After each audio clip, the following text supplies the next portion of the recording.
ஹரே கிருஷ்ணா கிருஷ்ணா கிருஷ்ணா ஹரே ஹரே, ஹரே ராமா ராமா ராமா ஹரே ஹரே. குட்டி கதைகள் 407. இங்கு ஒரு சந்நியாசியின் தண்டம் உடைக்கப்பட்ட கதை காண்போம். முன்பு ஒரு சமயம் சைத்தன்ய மகாபிரபு புவனேஸ்வர் வந்து அடைந்தார். இங்கு குப்த காசி எனப்படும் சிவ ஆலயத்திற்கு சென்று முதலில் பிந்து சரோவரில் நீராடி கருவறையில் சிவபுரானை தரிசித்தார். இந்த பிந்து சரோவர் எல்லா புனித இடங்களிலும் திரட்டிய நீரால் ஆன குளம். புவனேஸ்வரில் இருந்து கமலாபுரம் பயணம். இங்குள்ள பார்கி நதியில் நீராடும் முன்பு தண்டத்தை நித்யானந்தரிடம் ஒப்படைத்துவிட்டு சென்றார். கபோடேஸ்வரர் என்ற சிவபுரானை கருவறையில் தரிசித்தார். இந்த சமயம் பார்த்து நித்யானந்தர் தன்னிடம் ஒப்படைக்கப்பட்ட சந்நியாச தண்டத்தை முறித்து 3 பாகங்கள் ஆக்கி தண்ணீரில் எரிந்துவிட்டார்.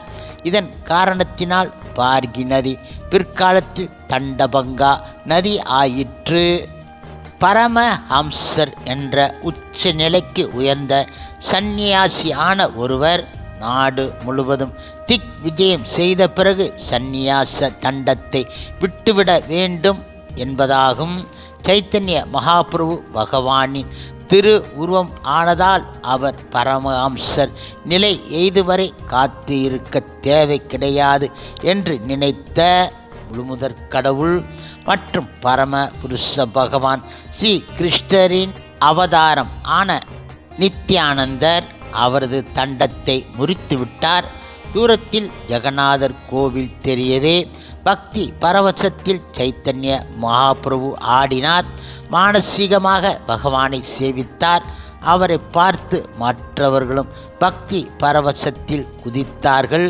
வழி நெடுகிலும் ஆடியும் பாடியும் சென்றார்கள். உலக நாயகன் ஆலயம் 10 கிலோமீட்டர் தொலைவுதான் இருந்தது. சைத்தன்ய மகாபிரபுக்கோ 1000 கிலோமீட்டர் தொலைவில் இருப்பது போன்று தோன்றியது. சைத்தன்ய மகாபிரபு அழுதார், சிரித்தார், பக்தி பரவசத்தில் குதித்தார். அவரது பக்தி பரவசத்தை யாராலும் புரிந்து கொள்ள முடியாது. கடைசியாக அதர்நலா என்ற பாலத்தை வந்து அடைந்தார். இங்கு 18 வளைவுகள். ஜெகநாதபுரியின் முகப்பில் இது அமைந்து இருக்கின்றது. வெளி உலக பிறக்கை திரும்பியதும் சைத்தன்ய மகாபிரபு நித்யானந்தர் இடம் தன்னுடைய தண்டத்தை கேட்டார். முன்பு ஒரு தடவை நீங்கள் பரவசத்தில் கீழே விழுந்தபோது உங்களை தாங்கி பிடிக்க எத்தனித்தேன். ஆனால் நாம் இருவருமே சேர்ந்து கீழே விழுந்து விட்டோம். எழுந்து பார்த்த பிறகு உங்கள் தண்டத்தின் மீது விழுந்து அது உடைந்து இருப்பது தெரிந்தது. இப்போது நீங்கள் விரும்பியபடி என்னை தண்டிக்கலாம். இவ்வாறு நித்யானந்தர் விடையளித்தார். இதனை கேட்டதும் சைத்தன்ய மகாபிரபுவுக்கு கொஞ்சம் ஏமாற்றம், கொஞ்சம் கோபம். நீங்கள் எல்லோரும் என்னை நீலாச்சலத்திற்கு அழைத்து வந்து பயன் அடைந்து விட்டீர்கள். ஆனால் என்னுடைய ஒரே உடைமையோ இந்த தண்டம்தான். இப்போது அதுவும் கிடையாது. எனக்கு முன்பாகவோ பின்பாகவோ நீங்கள் ஜெகநாதர் தரிசனத்திற்கு போகலாம். நான் மட்டும் தனியாக வருகின்றேன் என்றார் அவர். ஓ பிரபுவே, நீங்கள் முன்னால் செல்ல நாங்கள் பின் தொடர்கின்றோம் என்றார் முகுந்த தத்தர். பின்னர் சைத்தன்ய மகாபிரபு துரிதமாக நடைபோட்டார். ஏன் இவர் இப்படி வேகமாக நடக்கின்றார்? ஏன் நித்யானந்தர் தண்டத்தை உடைத்தார் என புரியாமல் பக்தர்கள் குழம்பினார்கள். எதற்காக தண்டத்தை முறிக்க அனுமதித்துவிட்டு இப்போது கோபிக்க வேண்டும் என நினைத்தார்கள். இப்பொழுது சைத்தன்ய மகாபிரபு தெய்வீக பரவசத்தில் மூழ்கி இருந்தார். கோவிலுக்குள் நுழைந்து ஜெகநாதரை நேருக்கு நேர் சேவித்ததும் அவரை பிரேமை வாட்டிவிட்டது. லோக நாயகனை நெஞ்சார தழுவ சைத்தன்ய மகாபிரபு முன்னே சென்றார். கருவறைக்குள் நுழைந்து விட்டார். பரவசத்தில் மயங்கி தரையில் சாய்ந்து விட்டார். இதனை பார்த்த காவல்காரன் பிரபுவை பைத்தியம் என நினைத்து அடிப்பதற்கு எத்தனித்தான். அருகில் இருந்த சர்வபௌம பட்டாச்சாரியர் அவனை தடுத்து நிறுத்திவிட்டார். சைத்தன்ய மகாபிரபுவின் மேனி எழிலும் தெய்வீக நிலையில் அவர் உடலில் எழுந்த அறிகுறிகளும் அவரை வியக்க வைத்தன. இப்பொழுது சர்வபௌம பட்டாச்சாரியர் என்ன செய்து சைத்தன்ய மகாபுருவை மயக்கத்தில் இருந்து மீட்கலாம் என நினைத்து கொண்டு இருக்கையில் சைத்தன்ய மகாபிரபு மயங்கியபடி கிடந்தார். பகவானுக்கு அடுத்த கால பூஜை தொடங்கிவிட்டது. எனவே பட்டாச்சாரியர் சைத்தன்ய மகாபிரபுவை காவல்காரன் மற்றும் பக்தர்களை வைத்து தன் வீட்டிற்கு தூக்கி வரச் செய்து விட்டார். இப்பொழுது வீட்டின் புனிதமான இடத்தில் சைத்தன்ய மகாபிரபுவை பட்டாச்சாரியர் கிடக்கச் செய்தார். அவரது உடலை பரிசோதித்தார். அடிவயிறு எழும்பாமலும் சுருங்காமலும் இருந்தன. சுவாசம் ஏறக்குறைய நின்றுவிட்டது என்று கூற வேண்டும். இந்த அறிகுறிகளை பார்த்தவர் பயந்து போய்விட்டார். பிறவி நாசிகளில் பஞ்சை சுருட்டி வைத்து பார்த்ததில் பஞ்சு லேசாக அசைவது தெரிந்தது. பட்டாச்சாரியருக்கு சிறிது நம்பிக்கை பிறந்துவிட்டது. சைத்தன்ய மகாபுருவின் பக்கத்தில் அமர்ந்தவாறு பட்டாச்சாரியர் நினைக்கலானார். இந்த சுத்த சாத்வீக பாவம் பரவசத்தின் உச்சநிலை பிரளயம் பேரழிவு என்று அழைக்கப்படுகிறது. இஃது கிருஷ்ணர் மேல் வைத்த பிரேமையால் ஏற்படுகின்றது. இதெல்லாம் ஆசா பாசங்களில் இருந்து விடுபட்ட உத்தம புருஷர்களுக்கும் பரமனின் பக்தர்களுக்கு மட்டுமே ஏற்படக்கூடியது. இது நித்திய சித்தம். இந்த பெரிய பெரிய பாவங்கள் அபாரமானவை. ஆனால் இவை எப்படி சாதாரண மனித ஜீவனிடம் குடிகொள்ள முடியும்? சர்வபௌம பட்டாச்சாரியார் இப்படி யோசித்து கொண்டு இருக்கையில் நித்யானந்தர், முகுந்த தத்தா, தாமோதர பண்டிதர் ஜெகநாதர் ஆலயத்தின் நுழைவாயிலான சிம்மத்வாரம் என்ற நுழைவாயிலுக்கு வந்தார்கள். அங்கே அவர்கள் சந்நியாசி ஒருவர் ஜெகநாதரை பார்த்ததும் மயங்கி விழுந்து விட்டார் என மக்கள் பேசிக்கொண்டு இருப்பதை செவி உற்றார்கள். சந்நியாசிக்கு நினைவு திரும்பவில்லை. ஆதலால் அவரை சர்வபௌம பட்டாச்சாரியர் வீட்டிற்கு எடுத்து சென்று இருப்பதாக கூற கேட்டதை அடுத்து இந்த நால்வரும் மக்கள் யாரை பற்றி பேசிக்கொண்டு இருக்கிறார்கள் என்பதை உடனடியாக புரிந்து கொண்டார்கள். இந்த தருணத்தில் கோபிநாத ஆச்சாரியர் அங்கு வந்து சேர்ந்தார். நாடியா வாசியான இவர் மகேஸ்வர விசரதாவின் மருமகன். மகேஸ்வர விசரதா நீலாம்பர சக்கரவர்த்தியின் வகுப்பு தோழன். மதுசூதன வாசஸ்பதி வாசுதேவ சர்வபௌமர் இந்த இருவரின் தந்தை. வாசுதேவ ஆச்சாரியருக்கு முன்னமே முகுந்த தத்தாவை தெரியும். ஆகையால் முகுந்த தத்தாவை பார்த்ததும் அவருக்கு வியப்பு. முகுந்த தத்தர் கோபிநாதருக்கு தன் வணக்கத்தை தெரிவித்தவுடன் அவரை கட்டி தழுவிக்கொண்டார். பிறகு நித்யானந்தரை வணங்கினார். சைத்தன்ய மகாபிரபு இப்போது எங்கு இருக்கிறார், என்ன செய்கின்றார் என கோபிநாத ஆச்சாரியர் கேட்டதும் முகுந்தர் விடையளித்தார். சந்நியாசம் வாங்கி கொண்ட பிறகு சைத்தன்ய மகாபிரபு எங்களை அழைத்து கொண்டு நீலாச்சலத்திற்கு வந்தார். உலக நாயகனை பார்க்கும் பெரிய ஆர்வத்தில் அவர் எங்களை விட்டுவிட்டு எங்கோ போய்விட்டார். இப்போது அவரைத்தான் தேடிக்கொண்டு இருக்கின்றோம் என்றார்கள். ஜனங்கள் பேசிக்கொள்வதை பார்த்தால் அவர் சர்வபௌம பட்டாச்சாரின் வீட்டில் இருக்கிறார் என தெரிகிறது. ஜெகநாதரை தரிசித்த பிறகு சைத்தன்ய மகாபிரபு மூர்ச்சை அடைந்து விழுந்ததாக சொல்கின்றார்கள். அவரை மூர்ச்சை தெளிய வைப்பதற்காக சர்வபௌம பட்டாச்சாரியார் தனது வீட்டிற்கு அழைத்து சென்று இருக்கின்றார் போல் தெரிகிறது. ஆகையால் நாம் முதலில் அவரை போய் பார்ப்போம், பிறகு ஜெகநாதரை சேவிப்போம் என்றார்கள். மகாபிரபு பற்றி இப்படி கூறப்படுவதை கேட்டதும் கோபிநாத ஆச்சாரியர் மகிழ்ச்சி அடைந்தார்.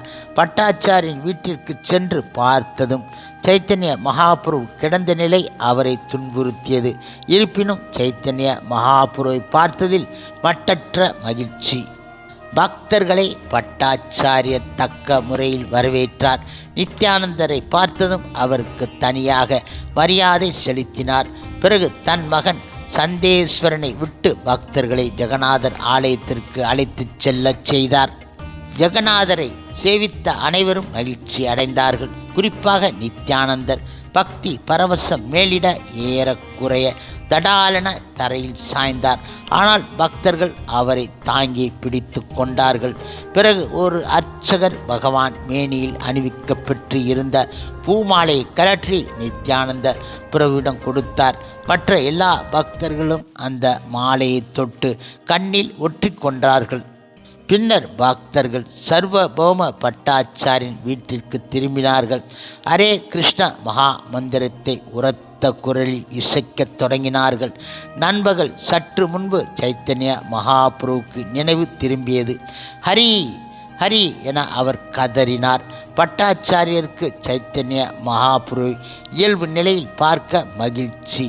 அவர் தம் பாத திருமண்ணை சுரண்டி எடுத்து கொண்டார். பிறகு எல்லோரையும் பார்த்து நண்பர்கள் நீராடி உடனடியாக திரும்பி வருமாறு அவர்களுக்கு லோக நாயகனுக்கு படைக்கப்பட்ட மகா பிரசாதத்தை வழங்கப் போவதாக அறிவித்தார். கடலில் நீராடிய பின்பு பக்தர்கள் சைத்தன்ய மகாபிரபு உடன் சேர்ந்து பட்டாச்சாரின் வீட்டிற்கு வந்தார்கள். தனது திருப்பாதங்களை சுத்தப்படுத்திய பின்பு சைத்தன்ய மகாபிரபு தரை விரிப்பில் உட்கார்ந்தார். மதிய உணவை பக்தர்கள் மத்தியில் அமர்ந்து மகிழ்ச்சியுடன் புசித்தார். பட்டாச்சாரியர் தானாகவே பிரசாதங்களை பரிமாறினார். தங்க தாம்பாளங்களில் விசேஷமாக தயாரித்த சாதத்தையும் முதற்தரமான காய்கறிகளையும் வைத்து பிரபுவின் முன் நீட்டினார். பட்டாச்சாரியர் வேக வைத்த காய்கறிகள் மட்டும் போதும். இனிப்பு துண்டங்களையும் கெட்டி பாலில் தயாரித்த பதார்த்தங்களையும் பக்தர்களுக்கு கொடுத்து விடலாம் என கூறினார் சைத்தன்ய மகாபிரபு. இன்று மட்டும் லோகநாயகன் ஏற்ற பிரசாதங்களை சுவைத்து பாருங்கள் என கைகூப்பி பக்தர்களிடம் கெஞ்சினார். பின்னர் எல்லோருக்கும் எல்லா பிரசாதங்களும் அளிக்கப்பட்டன. விருந்தினர்கள் கை கழுவுவதற்கும் வாய் கொப்பளிப்பதற்கும் தண்ணீர் வழங்கினார். பட்டாச்சாரியர் பின்னர் பக்தர்களிடம் அனுமதி பெற்று கோபிநாத ஆச்சாரியருடன் சேர்ந்து உணவு அருந்த போனார். பட்டாச்சாரியர் உண்ட பிறகு நமோ நாராயணா, சீமன் நாராயணனுக்கு என் வந்தனங்கள் என மகாபுருவை பார்த்து கூறினார். பட்டாச்சாரியர் பதிலுக்கு சைத்தன்ய மகாபுரு கிருஷ்ண மதுரஸ்து, கிருஷ்ண உணர்வை கொள்வாய் என்றார் அவர். இதனை கேட்டதும் சைத்தன்ய மகாபுரு வைஷ்ணவ சந்நியாசி என்பதை சர்வபௌம பட்டாச்சாரியர் தெரிந்து கொண்டார். ஓ சுவாமிகள், பூர்வாசிரம் இல்வாழ்க்கை விவரணம் யாதோ என பட்டாச்சாரியர் கோபிநாத ஆச்சாரியர் வினவினார். அவர் ஜெகநாத மிஸ்ரரின் புதல்வன். மிஸ்ரர் நவதீபத்தில் வாழ்ந்தவர். மிஸ்ரின் குடும்ப பெயர் மிஸ்ர புரந்தரர். சுவாமிகளின் பூர்வ ஆசிரம பெயர் விஸ்வாம்பர மிஸ்ரர், நீலாம்பர சக்கரவர்த்தியின் தாய் வழி பேரன். இவ்வாறு கோபிநாதர் பதிலளித்தார். நீலாம்பர சக்கரவர்த்தி தனது தகப்பனாரின் வகுப்பு தோழன் எனவும் அவர் ஜெகநாத மிஸ்ரரை வெகுவாக மதித்ததாகவும் சர்வபௌம பட்டாச்சாரியர் தெரிவித்தார். நீங்கள் இயல்பாகவே போற்றத்தக்கவர், மேலும் நீங்கள் சந்நியாசி, நான் உங்கள் சீடனாக விரும்புகிறேன் என சைத்தன்ய மகாபுருவை பார்த்து சர்வபௌம பட்டாச்சாரியர் கூறினார். இதனை கேட்டதும் சைத்தன்ய மகாபுரு திருமாலை நினைத்தார். அடக்கமாக பேசினார். நீங்கள் வேதாந்த ஆச்சாரியன் ஆனதால் ஜகத்குரு ஆகின்றீர்கள். ஜகத்குரு ஆனவர் உலக மக்களின் வழிகாட்டி, உலகங்களின் நலனை விரும்புபவர். நானோ இளந்துறவி, நல்லது கெட்டது தெரியாதவன். நீங்கள் எல்லா சந்நியாசிகளையும் ரட்சிப்பவர் ஆதலால் நான் உங்களிடம் சரண் அடைகின்றேன். உங்களை என் ஆன்மீக குருவாக ஏற்கின்றேன். நான் இங்கு வந்ததே உங்கள் சத்சங்கத்தை நாடித்தான். சகல விதத்திலும் என்னை ரட்சிப்பீராக. இன்று நடந்த சம்பவம் நான் மூச்சை அடைந்து விழுந்தது தடை போன்று ஆகிவிட்டது. நல்ல வேளை நீங்கள் என்னை காப்பாற்றி விட்டீர்கள் என்றார் மகாபிரபு. இனிமேல் நீங்கள் தனியாக ஜெகநாத பெருமானை தரிசிக்கச் செல்லாதீர்கள். என்னுடனோ என் மக்கள் உடனோ செல்வது நல்லது என்றார் சர்வபௌம பட்டாச்சாரியர் மகாபிரபு இடம். கருவறைக்குள் செல்லாமல் கருட ஸ்தம்பத்தில் நின்றபடி ஜெகநாதரை சேவிப்பேன் என்று பதில் உரைத்தார் சைத்தன்ய மகாபிரபு. பின்னர் சர்வபௌம பட்டாச்சாரியர் கோபிநாத ஆச்சாரியரிடம் கோஸ்வாமியை சைத்தன்ய மகாபுருவை பிரபு ஜெகநாதர் சன்னதிக்கு அழைத்துச் சென்று சுவாமி தரிசனம் செய்து வைக்குமாறு கூறினார். இது தவிர கோஸ்வாமியை தன் தாய் மாமன் வீட்டில் தனியாக ஓர் இடத்தில் உள்ளது தங்கச் செய்து அவருக்கு தங்க சகல வசதிகளும் செய்து தருமாறு கோபிநாத ஆச்சாரியரிடம் பட்டாச்சாரியர் கூறினார். முதலாக கோபிநாத ஆச்சாரியர் சைத்தன்ய மகாபுருவை தன் வீட்டிற்கு அழைத்துச் சென்றார். தண்ணீர் எங்கு கிடைக்கும், இதர தேவைகள் எங்கு எப்படி கிடைக்கும் என்பது போன்று விஷயங்களையும் கோபிநாத ஆச்சாரியர் சைத்தன்ய மகாபிரபு இடம் விளக்கினார். ஜெகநாத தரிசனம் காண அழைத்தும் சென்றார்.